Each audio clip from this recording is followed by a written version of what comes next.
Pujilah Tuhan, hai umat Allah.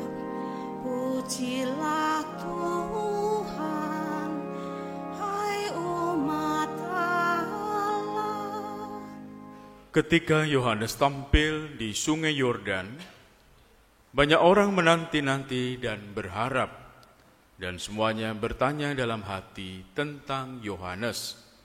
Kalau ia adalah Mesias. Karena itu Yohanes berkata kepada semua orang itu, "Aku membaptis kamu dengan air. Tetapi dia yang lebih berkuasa daripada aku akan datang, dan membuka tali kasutnya pun aku tidak layak. Ia akan membaptis kamu dengan Roh Kudus dan dengan api." Ketika seluruh orang banyak itu telah dibaptis dan ketika Yesus sedang berdoa,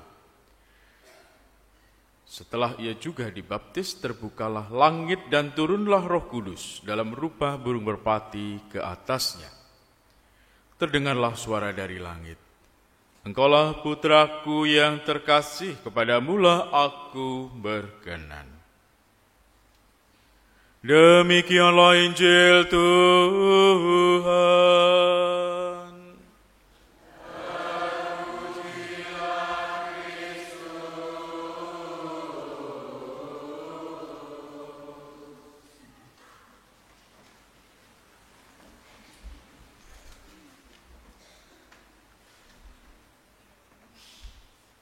Baptis atau pembaptisan. Yesus dibaptis. Saya, Anda semua dibaptis. Saudara-saudari yang terkasih, peristiwa pembaptisan Tuhan kita Yesus Kristus mempunyai dua hal yang besar. Yang pertama, dari pihak Yohanes Pembaptis yang sudah terbiasa membaptis banyak orang dalam konteks dosa dan bertobat. Yohanes Pembaptis juga mengajar dan mempunyai banyak pengikut, sehingga apa yang dilakukan oleh Yohanes Pembaptis itu membuat penasaran para murid-muridnya, orang-orang banyak yang mengikuti Yohanes Pembaptis, sehingga pikirannya jangan-jangan ini adalah Mesias. Mesias yang ditunggu-tunggu akan membahagiakan umat Israel, akan membebaskan umat Israel dari penjajahan, dan banyak hal telah dikatakan tentang Mesias yang dinanti-nantikan. Maka ketika Yohanes Pembaptis melihat, merasakan, mendengar, dan bertanya dalam hati tentang Yohanes Pembaptis ini, maka ia mengatakan, "Aku membaptis kamu dengan air, tetapi dia yang lebih berkuasa daripada aku akan datang, dan membuka tali kasutnya pun aku tidak layak." Yohanes mengatakan, bukan dia, tetapi ada yang lebih besar, lebih berkuasa, dan lebih semuanya, dan itulah yang kamu nantikan. Yohanes merasa kecil, menyadari rendah hati di hadapan Tuhan, menyadari akan segala kekurangan, dan menyadari akan tugasnya hanya mengantar orang sampai pada pembaptisan. Yang kedua, peristiwa pembaptisan Yesus Kristus bukan hanya sekedar peristiwa sama dialami oleh banyak orang yang minta dibaptis. Peristiwa pembaptisan Yesus Kristus merupakan pertama kali pernyataan tentang Tritunggal Maha Kudus dan sekaligus merupakan awal Yesus diutus hadir di dalam dunia, hadir dalam masyarakat, memberi kesaksian tentang Allah Bapa.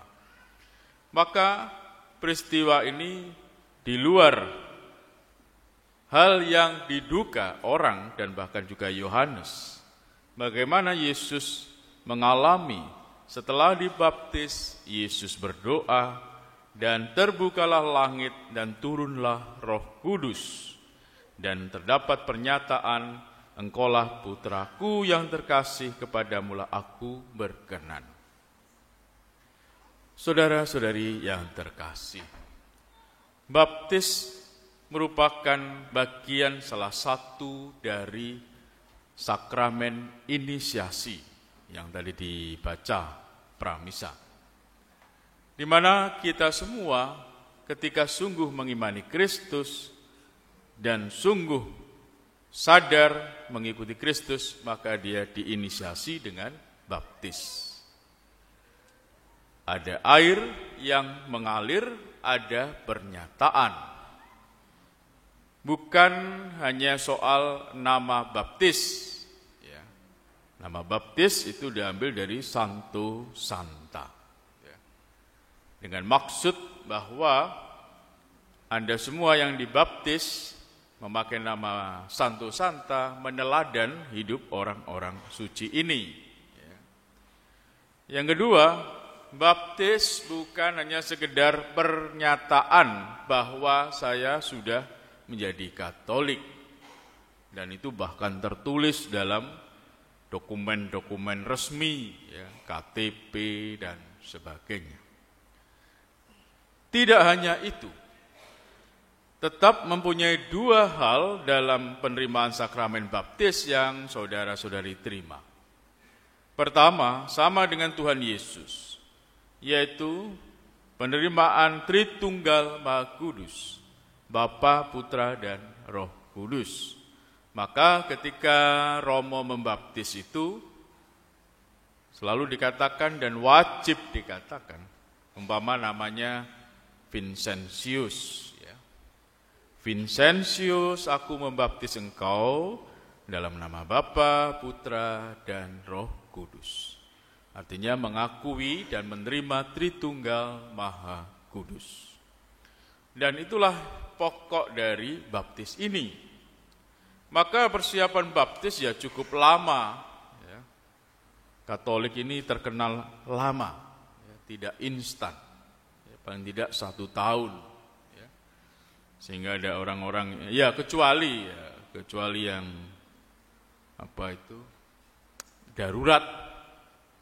Kecuali kalau mau mati ya begitu. Kalau mau mati silakan baptis cepetan ya.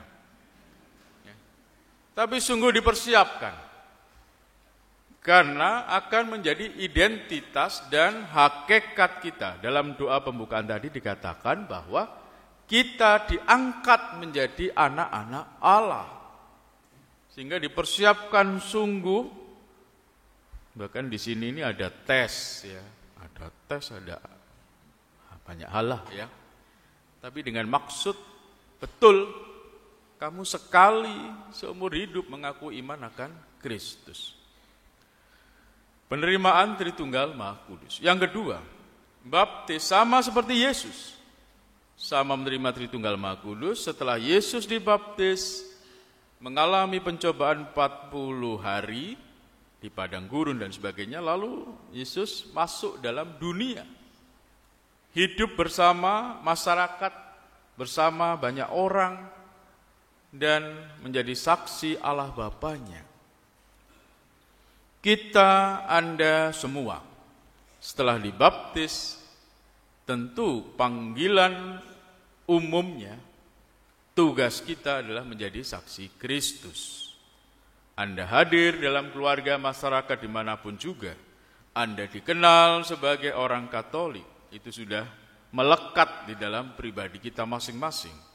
Maka hendaklah kita juga secara sadar dan terpanggil terus-menerus hidup menjadi orang Katolik, terus-menerus menjadi saksi Kristus dalam segala aktivitas hidup kita.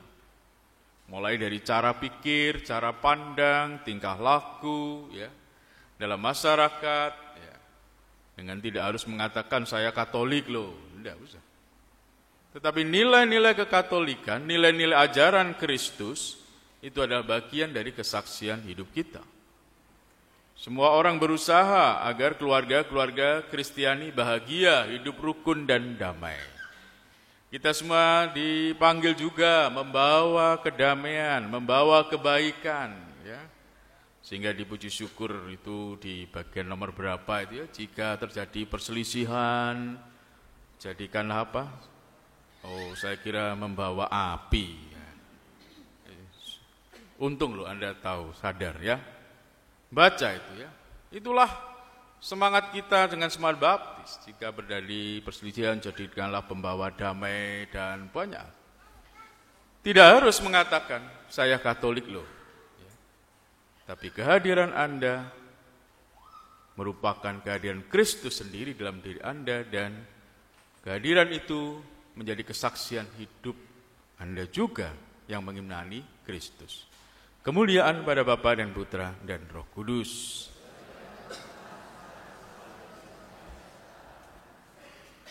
Pujilah Tuhan, hai umat Allah.